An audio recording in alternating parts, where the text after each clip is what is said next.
In today's video, I'm going to teach you how to use milestones in Asana.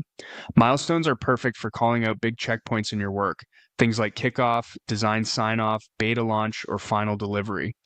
They don't replace your everyday tasks. They highlight the moments that matter so your team can see progress at a glance. Start by opening Asana and heading to the home view. This gives you a clean starting point and quick access to everything you're working on. From the left sidebar, click on My Tasks. This view shows all items assigned to you across projects, which makes it easy to find the work you want to mark as a milestone. If you prefer to work from a specific project, you can navigate there too. The conversion process is the same either way. Next, click on the task you want to convert. Choose something that represents a clear checkpoint rather than a multi-step deliverable. A good milestone is outcome-focused and easy to recognize, like content approved or launch complete. When the task details open on the right, take a moment to confirm the name, assignee, and due date reflect that key moment.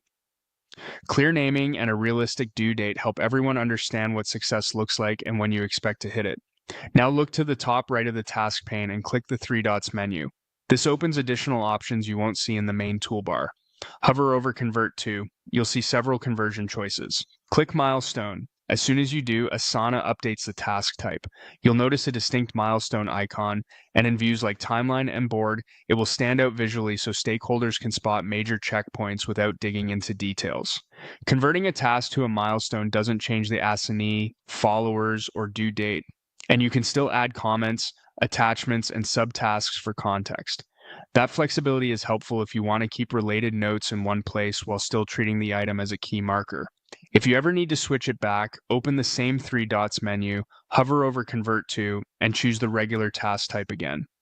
A few quick tips to get the most from milestones. Keep titles short and outcome-driven, use due dates that align with your schedule or dependencies, and reserve milestones for moments that truly signal progress. This makes roadmaps, status reports, and dashboards clearer for everyone. That's it. By converting the right tasks into milestones, you'll make your plans easier to track and your updates faster to share.